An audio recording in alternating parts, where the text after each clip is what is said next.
or many charities are going to fail.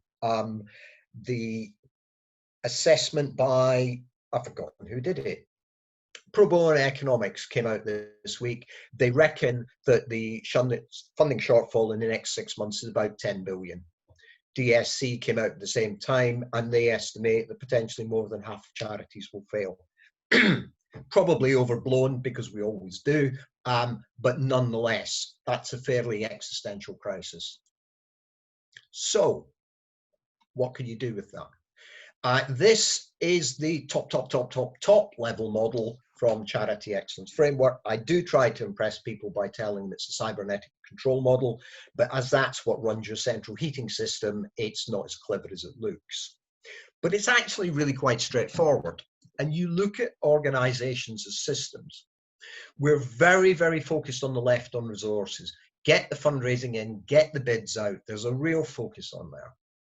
On the right, the outcomes, which are the immediate impact on beneficiaries, that's something we're really good at and really focused on. Getting the meals on the table for homeless people, or whatever it is that you particularly do.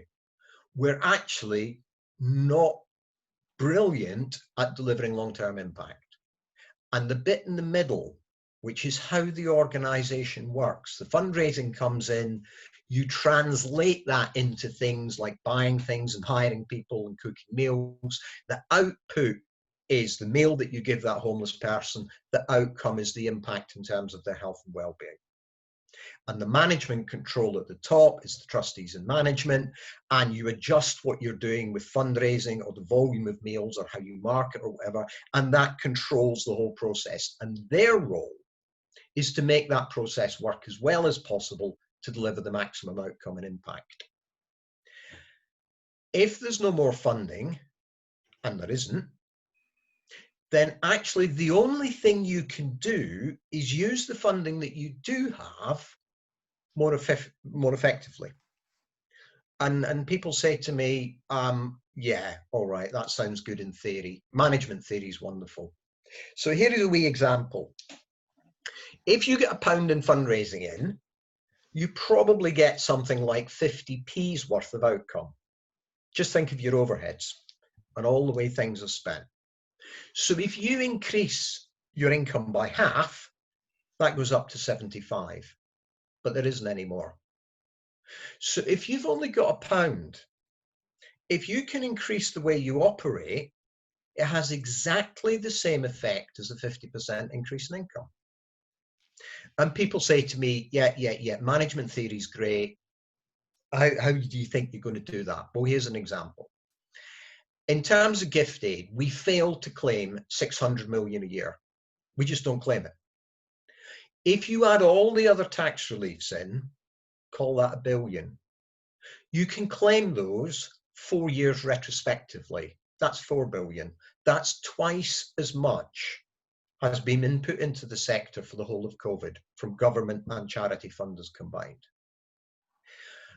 And unlike applying for bids, why are we asking the government for more money when actually, if we just applied for the tax reliefs we're entitled to, we get them?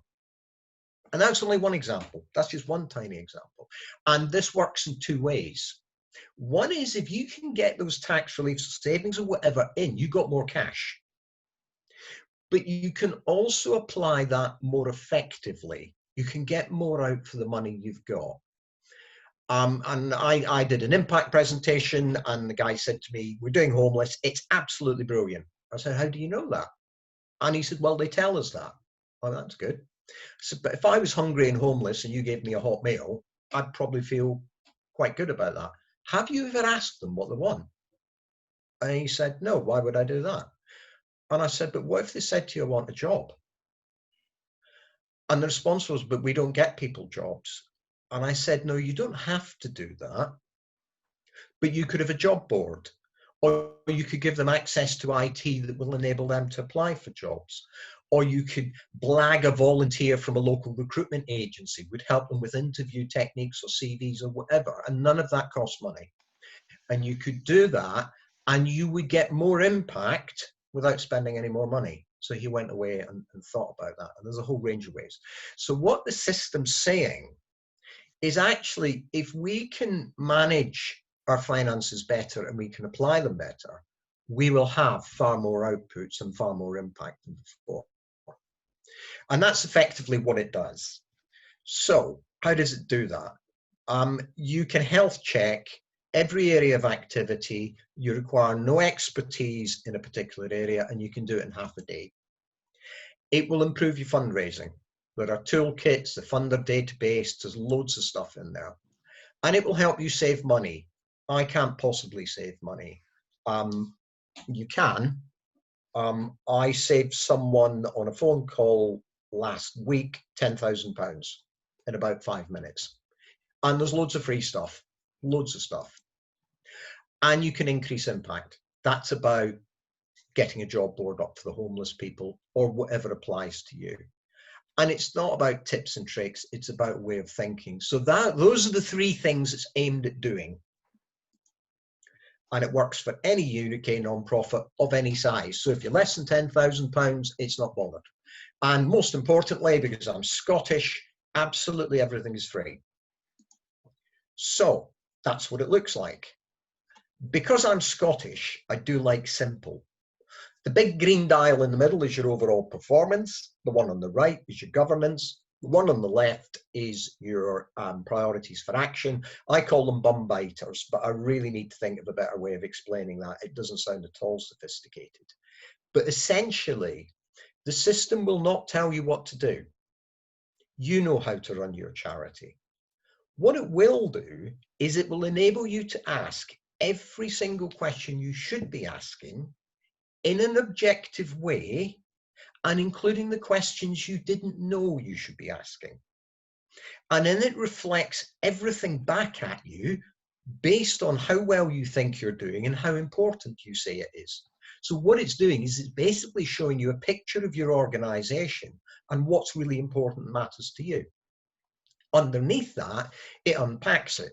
So the table on the right is your governance broken out into the charity governance code. The one in the middle is all your core functions like strategy and finance and fundraising. And the one on the left uses a version of soft systems theory. And I can bore you about that at great length, but I won't. But it lets you ask complex questions. It's not a quality management system. So a quality management system is a bit like getting your car MOT'd. You get in the car, you turn the key, and your car will start for the next year, probably. This is much more interested in, okay, does the car start? But do you know where you're going? How well are you driving? Did you remember to put the kids in the back seat? And have you brought the Haribos to keep them happy? It's about being successful as an organization. And to be that, people have to absolutely be at the center of it. People are about the only resource we've got. And luckily, they have boundless talent. So the system is very, very focused on people because that is the key to delivering success in an organization. And these soft areas look at that. They just happen to match what funders want, not a coincidence. I'm Scottish, I like money. It looks at things like maximizing impact, delivering value for money, your ability to deliver what you're saying, the extent to which you keep people safe from harm, which is a charity commission obligation on funders. So effectively, it's giving you hard numbers you can use in your funding bid to demonstrate to funders, in actual fact, that you're one of the good guys. You're not Oxfam. Because there is this perception that charities are all really rubbish and inefficient and stuff like that. You can understand that from the media, but it's not true. How do you show people that's not true? Well, the system allows you to do that. So I will give you a quick canter round. This is your setup page called My Profile. And what you basically do is you tick all the boxes. This is where I'm based. These are the sectors I work in. If you're a hospice, tick hospice. If you're a young person's hospice, tick young people and hospice. If you're an older person's hospice, tick hospice and older people and mental health because of Alzheimer's. Where you are, how many staff, how many volunteers, do you do charity retail, do you have investments, whatever. You just go click, click, click, click, click. And what you do is you are telling the system all about your organization. It's partially AI. And what it then does is when you click save at the bottom, it will actually build you your questionnaires. And these questionnaires will be built around you. So they exactly reflect your organization and size. All along the top, risk, governance, strategy, finance. There is an online website for £600. You can fill it all in and they will do a governance assessment for you. Or you can do this one for nothing, your choice. But what it will give you is a whole series of objective statements. Who does what and what are the key components? And what you do is you read that and they're observable. So in terms of diversity, it doesn't ask you if you're committed to a diversity and supporting women, because that's how big is, does my bum look big in this question? What it will actually say to you is a third of the board female of another gender, and does the board overall reflect your stakeholder base? So if we're a Black youth charity and everybody looks like me, the answer is no. So it's very observable and it is written in plain English. You will not hear about hierarchy of messages and modified audit opinions and environmental scanning. You'll get none of that. Straight plain English. Everybody should be able to read it. And all you do is achievement, never heard of it before, we're really not doing it, or we've completely nailed it, or yeah, we're okay at it. And that's it. Importance. This is absolutely irrelevant to me. This is absolutely totally critical to me, or for everything else, click 3. And that is all you do. And then you click next question, it will give you another one. It will take you about half an hour to score a questionnaire, and I recommend do not get sucked into the resources. I've had phone calls from people that said it took me 6 hours to do the fundraising questionnaire. And I went, you went into the resources, didn't you? And they went, yeah. But what it will do to help you, this is designed to be used by anyone, irrelevant of your knowledge of the sector or skill-based. When you first log in, it will walk you through it, and everywhere in the system are question mark symbols. Click any one of them, it will say, this is what it is, this is how to use it, and this is how it will benefit you. You've got a video by me. It is awful, but it's been watched 4,000 times, so I suppose that's all right. Charity terms to explain all the words you hear around the board that everybody talks about, nobody understands. It will give you it, and there is a user guide. So you just help yourself. Essentially, what have you got? Help. These are all the people who will help you or give you free stuff. I keep saying I'm Scottish. That's why it's in there. Software, accommodation. Are you paying for consultancy? You shouldn't be. Are you paying for HR? You shouldn't be. IT support, all sorts. And it will only display the ones that are relevant to that statement. It is now the biggest resource base in the entire charity sector, and the umbrella bodies hate me for it. I basically curated the internet, and there is some weird stuff in there. It will show you it when you get there. These are all my own toolkits, and I've created lots and lots of things in my time in the sector, and basically I've uploaded them. They're designed to be used by anybody. So if you need a set of terms of reference for your board, or an agenda, or if you need a fundraising list for core funding, whatever you need, you just click it and download it. You delete what you don't want, you change anything you feel like, you stick your logo on, and you press your print button, and it's done. It's meant to be fast and simple and work for everyone. These are all external. So if you're interested in what have we got, Brexit and charities, Brexit is coming up. You just click Brexit and it will take you there. And you just choose the ones that you're interested in. Fundamentally, that's it. 2 scores, help yourself to the resources. Get to the end, it will ask you to rate it. I'm very pleased. Half the questionnaires rated are 10 out of 10. And what it will do is it's also helping you to understand things. I can bore you with the modeling structure, but essentially, if you know nothing about comms, if you go into the comms questionnaire, it will look at oversight, people, structure, policies, and systems. It will then begin to look into the core components like messages and audiences. It will then ask you things about analytics, if that's appropriate, and it will then test whether it's effective. So when you get to the end of the comms questionnaire, if you didn't know anything about comms, you go, I got that now. And that's how it works. So once you hit the commit button, it takes you to your dashboard. Here you are. And you think, but I've lost all my resources. Well, actually you haven't, because the whole dashboard is interactive. Down the bottom is your progress to quality mark. This one's fully completed because I do it. So if I click on finance and resources, it will show you all your results. There's very few here because this is just a play thing. And the ones at the top are at the top because you said, I'm not doing them and they're important to me. So it's looking for the things that you would want to know about. You can't see it, but here on the right are all the people that will help you. And there are the resources. Authorization and control of expenditure, a favorite of mine. And so what I've done here is it will simply download it for you and you open it. And so if you're looking about how you're going to delegate and control budgets, there's some notes to help you. There's a little thing, you fill it in and you press print and it's done. That's yours. If you get excited about things like action plans, I hate minutes. I have died in health and safety meetings. So the system will help you with that as well. So the query system, I mentioned soft systems theory. I promised I wouldn't, but I have.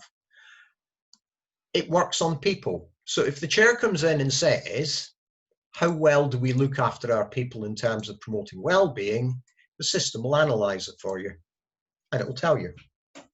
And it will look at physical environment. It will look about how you deal with people. You know, what kind of policies and support and development, how well do you recognize them? What is your culture like? This system is very interested in things like people being discriminated or harassed or being talked down to, and it will ask again and again questions about that kind of thing. There are other internal things. Leadership. If you complete the questionnaires, you will have assessed yourself against the Charity Excellence Diversity Model. There are hundreds of charities all over the country have done it and don't even know. It will look at things like innovation, websites. Does my website work? Click website. It tests 6 areas. I can tell you on the master system, every single one of those areas is amber, which means the vast majority of charities are not doing it well. But it will let you find it and then it'll just link you to resources and stuff to help you. If that's too much like hard work, add extra people. Part of where I came from with this is if you put your trust in what some organizations do is, you know, the board will do governance, the chief exec will do the strategy, the finance guys will do finance, and then they get around the table and talk about it and make it really, really quick. But you can also use it as your board meetings. So instead of big detailed reports, you can actually just throw that up on the screen. If you do a couple of questionnaires before each board meeting, you have permanently got a digital toolkit for your board meetings. And basically that's it. So what I will show you is what the vast majority of people have never seen. Can I, before you move on to that, Ian, can I make a suggestion? If people have any questions or anything like that, maybe now is a good opportunity to get some of those in. So feel free to unmute yourself and ask a question if you've got one. Of course, you may not do. No? Okay. No, that's okay. You can always put into chat as well if you want. This is the charity sector today. Everything's aggregated. It's completely anonymous. So, you know, you don't get any breach of your data or anything like that. And this is why I have been saying for 2 years, there's a car crash coming. Income generation, amber, and comms, very much an allied function, is also amber. Strategy. We have not been thinking and acting strategically. And that's not me saying that. That's the charities using the system saying that. Ability to deliver. You can call it aspirational. The flip side of aspirational is setting yourself up to fail. If you deploy limited resources on things that are never going to work, that's not really good. You need to focus on the stuff that really matters. And sustainability is amber. Those 5 things taken together, we're saying if a crisis appears out of nowhere, the sector is going to really struggle to be able to cope with that because it is fundamentally not ready to do so. And that's what happened. So did I see the coronavirus coming? No, of course I didn't. But you could see the car crash coming. And this is interactive. And things to learn from this are This is fundraising for the charity sector. Do you notice the colours? So when we talk about fundraising and we say we haven't got enough money, that is absolutely totally true. But most of the issues around the system are not about the resources themselves, they're about how we use them. And what it's saying is what the charities are saying is, we're actually not that good at the fundraising function. And I've seen it myself, sat in the board meetings, and I've been brought into the last one I did a turnaround for. They brought me in because of my expertise in doing this kind of thing. And then they sat there and told me all about, I had to get more funding bids in. I had to get more funding bids in. And I'm going, no, that's not the problem. The problem is slightly different. Now, where we're heading, no, there isn't nearly enough funding.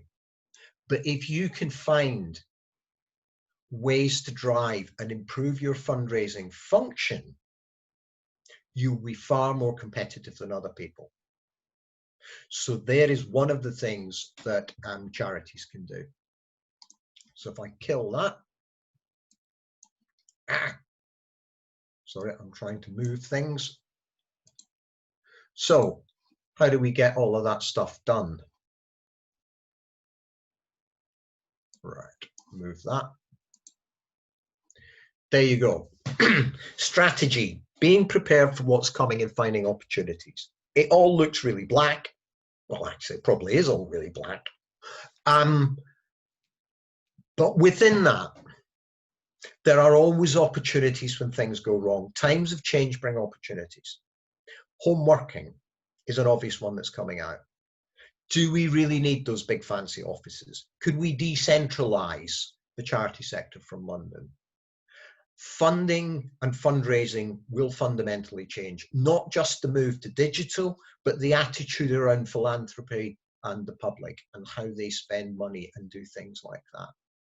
These are going to change, and within that, there will be specific things for specific organizations. So if you're an environmental charity, things like the business push that came out very recently to use a Green Deal to restart the economy, the fact that the public are 100% behind it is giving you an opportunity. If you're in healthcare, the whole hand washing thing with Unilever is fundamentally changing disease control in some of the poorest countries in the world.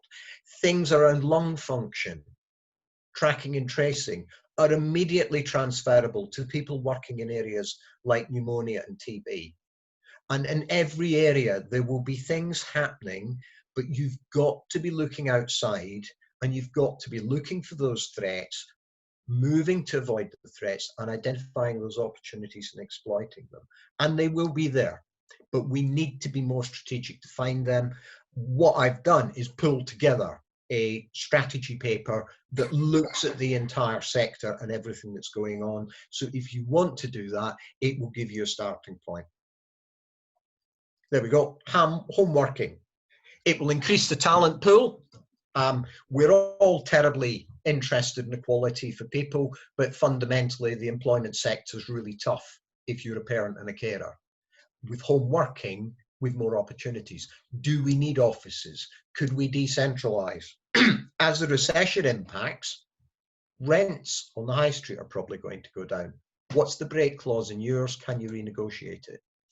Digital, a huge impact. It's been a weakness within the sector for a very long time, but we've been pushed over the edge. Things like online delivery, it gives us increased reach. You can streamline services and you can increase efficiency. There's a whole range of things that you can do in digital. You might not have thought them up, but if you're looking out and talking to other people, there are people out there coming up with incredible new ways of doing things.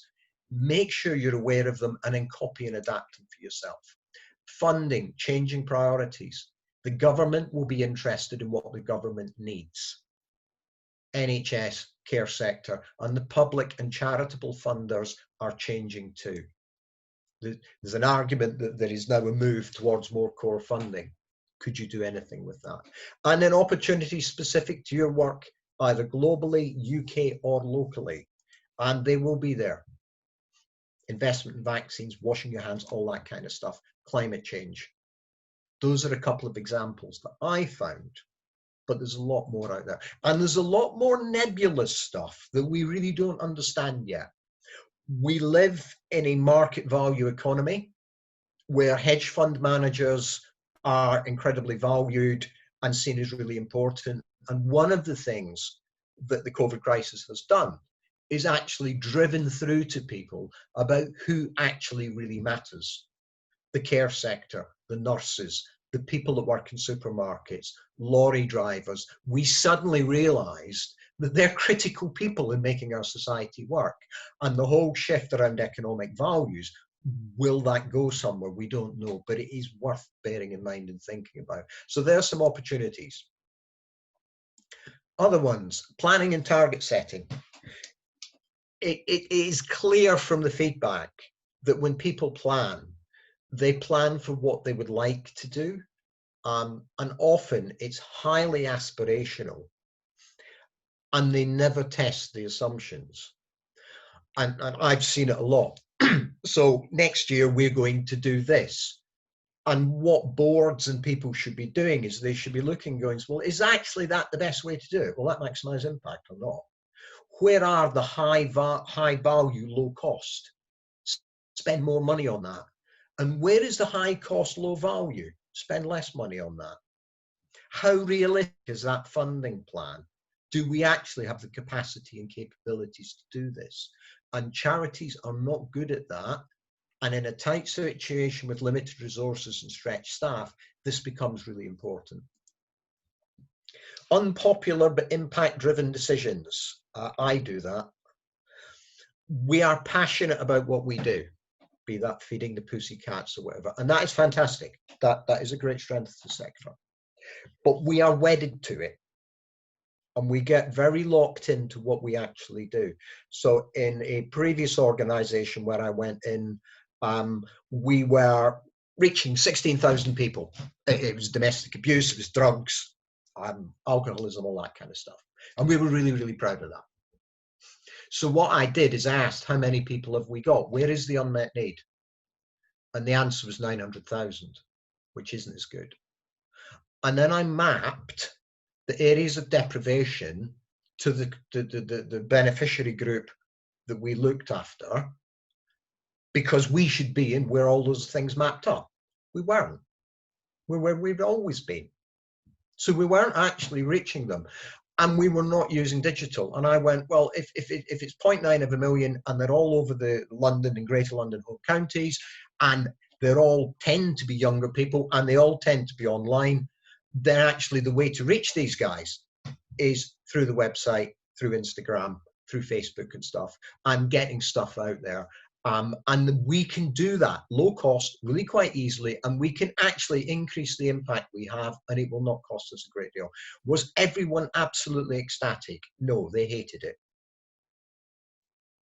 Because I was talking about doing things, and it was, you know, we like working with Seamus. So people are never comfortable around change. They often see it as a risk and a threat. And people are wedded to what they want to do and what they are passionate about. And I always say about trustees when I do trustee training and stuff, I say to them, being a trustee and running or a chief executive of what should be a really, really exciting, fulfilling job, but it is not a game. You're here for a very serious reason and you have a job to do. So it's not about coming in and doing what you feel passionate about. It's coming in and doing what your beneficiaries need you to do. And those kind of impact-driven decisions would be really helpful. From the data on the dashboard, everybody says diversity is the biggest issue facing trustee boards. That's not true. It's organizational purpose, and organizational purpose is about how do we deliver impact? How do we make sure that we're delivering and maximizing that impact? There is an opportunity for us there. Effective comms. Exploiting the impact of digital. Actually, digital has rapidly improved in the last 3 months. Nobody being surprised to hear. But the problem with our communications is not our digital, it's our communications overall. Who's your audience? What messaging do you have? How do you reach them? What are you actually trying to get them to do? And I been into charities, we've had loads and loads and loads of social media, and what we were actually really doing is just throwing stuff out there, talking to ourselves, liking each other's, in terms of who are the people we're trying to reach, what are we trying to get over to them, and what we're trying to get them to do. We were not thinking like that. We were not using communications well, and we were talking about what mattered to us. We needed to talk about what mattered to them. And communications is critical in fundraising. You must engage people, and comms is a fundamental part, and it is an area of real weakness in the sector. So we've got real opportunities there. And the whole fundraising function. Again, I said I've had these arguments time and time again with boards. Everybody's absolutely bore-sighted in getting the bids out. But are you researching people properly? Are you thinking about other fundraising alternatives? Have you got your messaging right? Is it woven into the comms function? Do you get your reports in on time? Do you rest your funders? There is a whole spectrum to fundraising. It is not just about the ask. The ask is the end bit. We're not good at fundraising in the round, and in a really tight and increasingly competitive situation, getting better at the whole fundraising function will pay people back in spades. And that's not just about the move to digital. And the final one, managing cost. This is a potentially wonderful area because we think it's really boring. I went into an executive meeting of a major charity and I said, I've found a mistake in the VAT for domestic accommodation and climate change levy. And I've asked around the other areas, and it's consistent across the whole organisation. And the finance director said to me, Ian, we've got important things to talk about. That's really nice, but can we get back to the stuff that matters? To which I replied, it's £250,000. He was slightly embarrassed. At the next board meeting, did everyone get excited and shout about it? No, because it's boring. Nobody's interested. That phone call last week was around employment allowance. If you've never heard about it, it's worth £4,000 a year to you. All you actually have to do is claim it, as long as you've got full-time staff, and you can claim it retrospectively. 5-minute phone call, I saved him £10,000. He phoned me up about how to find out about more funding bids, but he left with that. And there is a whole spectrum.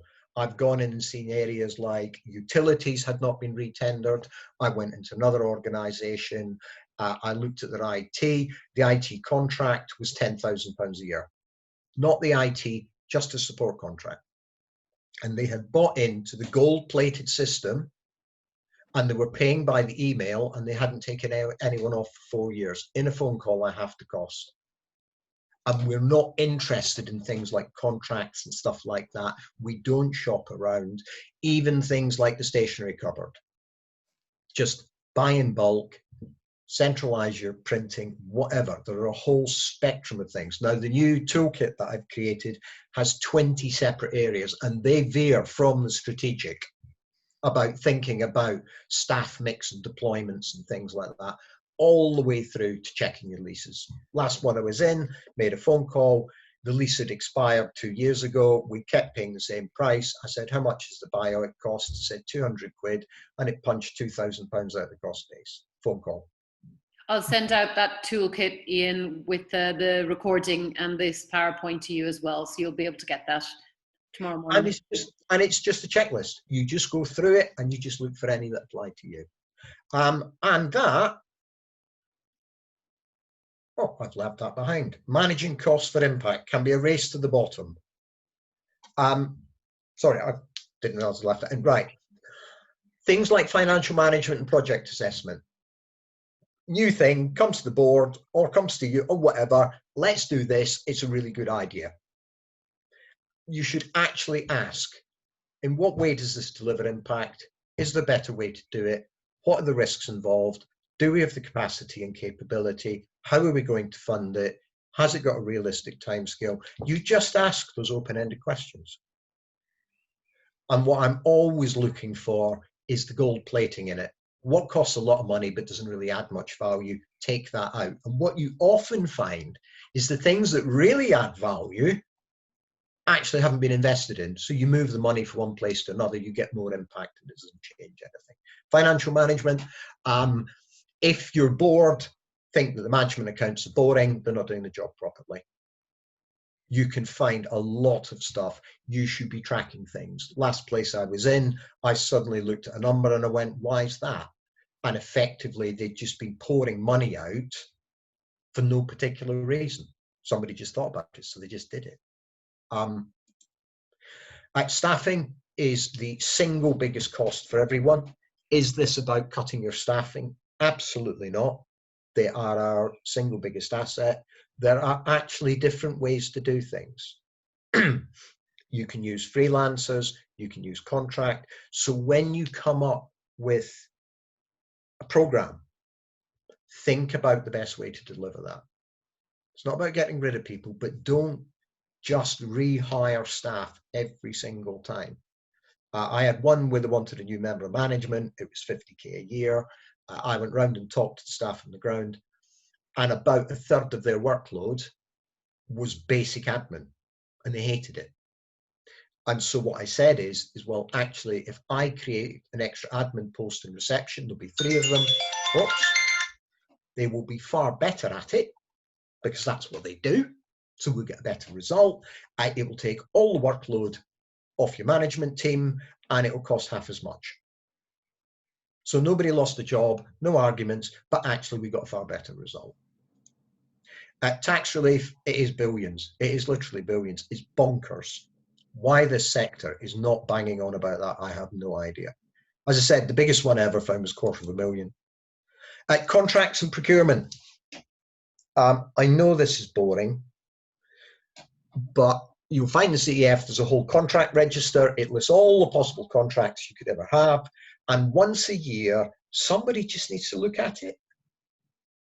I was in London and I went, pest control contract, when's the guy, what's he do? He hadn't been in. He just kept sending us the invoices and never turned up each month. So we were actually paying for something we didn't get. Last one I did, we are going to do the monitoring and evaluation, and the invoice will be £10,000. And I went, that's about 3 days' work. What are you doing? And he went, no, it's in the budget. I said, I don't care if it's in the budget. I actually want to know what we're doing. Why are we paying them £10,000 for 3 days' work? And they said, they're our friends. And I went, if they're taking money off you like that, they're not your friends. And it's in the budget. Nobody had actually thought, what do we need? Could we do this in-house? Or could we just pay less? And so those kind of ongoing checks, I know they're not exciting, but you actually can save lots of money doing it. And engaging those who spend the money, staff. Cost cutting is what you do to the staff team. And that's when you put a line through a spreadsheet. That never really works. Cost management is something that the staff do because they spend the money. It's very rarely spent by the finance office. It's spent by the operations team usually. And if they're on side and they understand that if they save £1 on that thing over there, it's £1 that you can spend on your beneficiary. Once they begin to understand that, they go for it in a big time. So I was going around the care home, my first chief exec role, and they had all the gloves in the cupboard, and I said, are those good quality gloves? And they said, they're top quality surgical gloves. I said, do you need them? And they went, not really, but we always buy the best. Okay. I said, and do you buy them in bulk? And they went, no. Do you shop around? They went, no. Why would we bother doing that? And I said, have we got too much money to spend on the older people we care for? And they went, no, we're really short. And I went, well, if you didn't spend it on bloody gloves, we'd have more of it, wouldn't we? And they went, that's a fair point. And after that, we bought the standard of protection we needed. We bought it in bulk and we shopped around and we saved some money. If you have staff across the organization doing that again and again and again and again and again, then that adds up to a great deal of money. And you're delivering value for money for your funders, so they'll listen to you more. So that is me being Scottish, that's saving money. And to be really clear, when I talk about cost saving, I am not talking about cutting into the organization. That's how it usually happens, and that usually doesn't help. What the first things they tend to cut, discretionary expenditure, IT gets booted, and staff development. Staff development is underfunded in almost every single organization I've ever seen. If you say our staff, and I'm including the volunteers and everyone, are our single greatest, arguably only asset, if you don't invest in developing them, and if you don't give them the tools they need to get the job done, isn't that silly? It's like having a building where you don't paint the window frames and the window frames rot and fall out. So when you manage cost, it's not about not spending it, but it's about making sure you spend it where it's really important and delivers value. I would rather buy cheaper surgical gloves and invest in staff training than buying surgical standard. So that's my approach. And my worry with the sector is that we're going to go into cost-cutting mode, we're going to go into redundancy mode. In actual fact, there are things that we could do that avoid that. Summary, there isn't enough funding, there isn't going to be. If we've pumped 2 billion in and everybody's shouting for more money and the funding gap's 10 billion, we would need 5 times the entire COVID funding over the last 6 months to plug that 6-month gap. That is not going to happen. So we need to find another way to do that. And it is a huge ask, but you can turn that weakness into an opportunity. So by thinking strategically, by driving the effectiveness through fundraising, and by really, really getting tight about how we buy things and the value, that will actually help us to do that. And that's the message I'm trying to take out to everyone. And that's me. Thank you very, very much, Ian. As you can see, he's a wealth of knowledge and experience that he can help bring to the charity sector in general. Really, if you've not been on the Charity Excellence Framework website, you know, it's a completely free resource. It's incredible. It just does require a little bit of time and energy and thought by you. But as Ian said, it'll help you to really understand your organization in more depth, really, and maybe areas that you're not an expert in. You may begin to have some knowledge and beginnings of expertise in by the time you finish. Like I say, Ian will be working with the Clare Foundation. We're just setting it up now to be able to offer pro bono kind of sessions to charities, so that, you know, with a real focus.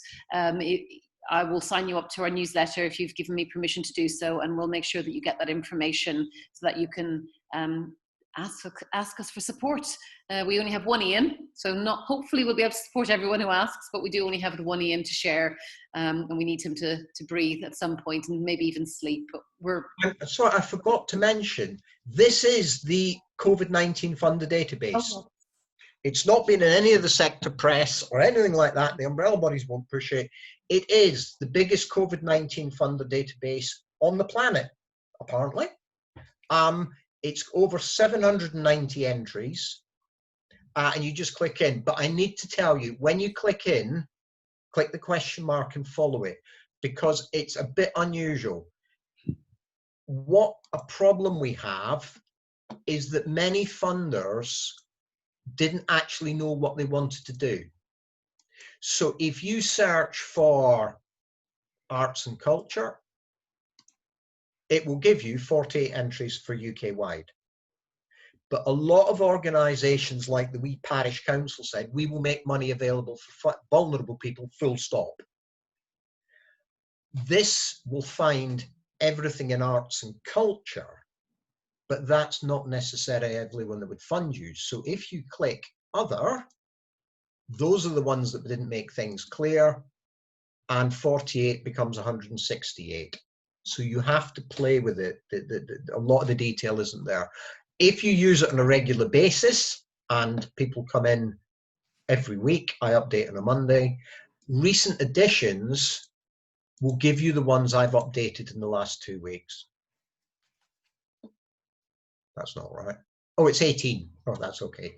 If you're looking for general funder lists, when you score the income generation questionnaire, I have created 26, I think, and they're thematic. So it's to save you time. If you're looking for core funding, I have a list of 60. that you can just click through to. I posted it on LinkedIn and it was accessed 5,000 times. But young people, buildings, supermarkets, companies, it doesn't matter. I've got loads and loads on there. You can buy into the DSC funder database for 500 quid a year. Guess what? I'm Scottish, I don't. So what I've done is I've gone and found all the free funding finders.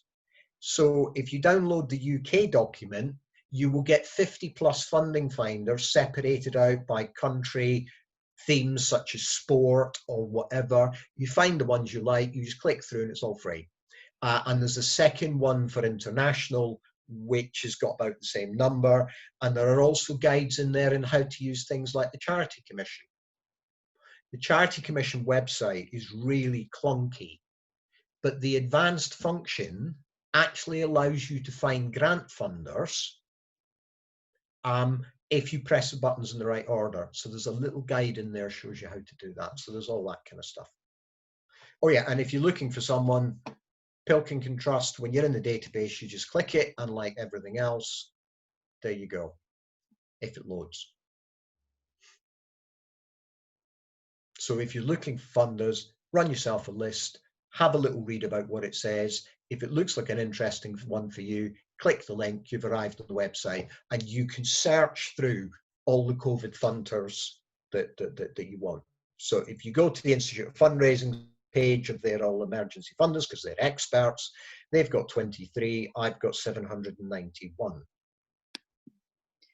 And would I be right to say, Ian, that while a lot of the funds you've got up here are COVID specific funds, and so actually may not be relevant to, say, everybody that's on this session now, actually a lot of them are just funders anyhow, and it's a way to find ones that are maybe small or you didn't realize work in the field of interest that you've got. Yeah, I mean, and the funder lists themselves, this is my online selections, so women and girls, because women have a hard time, and the system, so there's an online, oh damn, I've switched the online versions off.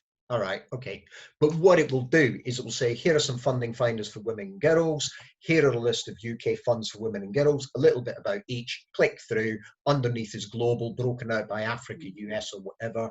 And you can do that. Older people, sport, disability, young people, education. There's just like reams of stuff.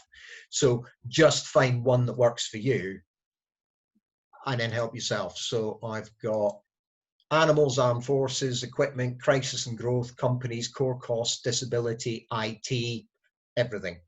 And what I basically try and do is if I do it once and do it thoroughly, then everybody else can use it and it saves everybody time. Mm-hmm. Absolutely.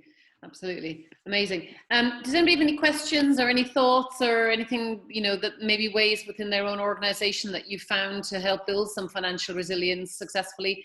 Or, you know, maybe a challenge that you're facing that Ian or indeed everybody else on the call could support you with? We're all very quiet today. That's okay. Hi, I have a question. Hi. Sorry, can you hear me? Yeah. Yes. Hi, I'm Pei. I run a charity works mainly abroad, and thank you for this opportunity. You mentioned about consultancy and say, you know, how do you find the support? You know, as you mentioned, a lot of charity have, you know, difficulty about communication in a sense. And so if we use this as example, can you explain a little bit about how we can find the support about, you know, to consultant and to give us support in that way? Yes, what the system does is it's got about 5,000 resources now. So it will tell you which ones will help you. So that help section in the dashboard, oh, this is the master system. I can't do it with the master system. It will tell you the people who will help you. So for example, if you're a small charity and you're fundraising and you're not quite sure, the FSI will actually have sessions and they will connect you with someone for an hour on the phone. I'm one of them. I will spend an hour on the phone talking to people about fundraising or charity registration or something, giving them advice, and it's all free. Small Charities Coalition will also provide peer mentoring and they will connect you with people. If you're a larger charity and you're talking about more senior formal stuff, WCOMC, the livery company, that's Patrick, he will provide people who are professional management consultants. Many of them are big blue chips. I mean, these are heavy hitting guys, and they volunteer their time to the company, and they will either mentor chairs and chief executives, or they will carry out a specific piece of consultancy work for you. There's also the ORS Society, and there is Cranfield Trust. They will also give you the same support. So they're not well known, but actually, why would you pay a consultant? And some well dodgy consultants in the charity sector. These guys are professional, they're completely free, and the reason they're doing it is because they want to help you. Why not? What I will say is on my website, I've created resource pages, and under free goods and services, I think they're in there. If not, they're in the system. And if you're looking for something specifically, any kind of resource, if you just email me, I'll let you know.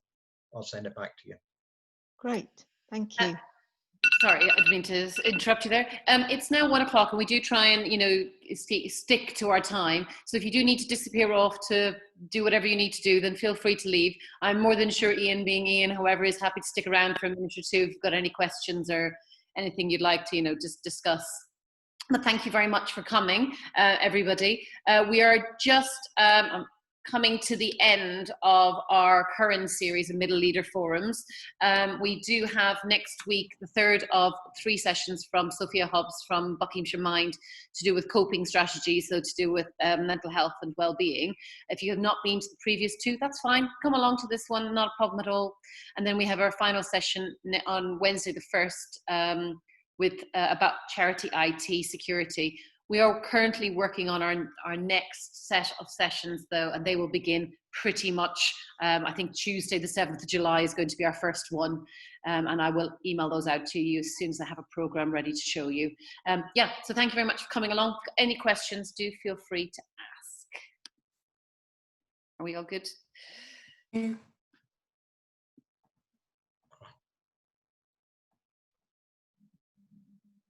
Fantastic. Nobody? So, yep, If you get off screen and suddenly go, oh my God, I'd really, really like a funders list for young people or digital training or stuff, just drop me an email.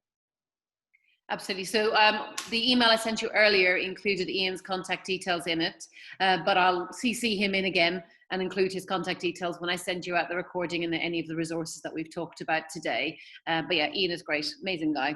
Highly recommend reaching out to him. Okay, thank you very much. Thank you very much. Thank you. Thank you. Bye-bye.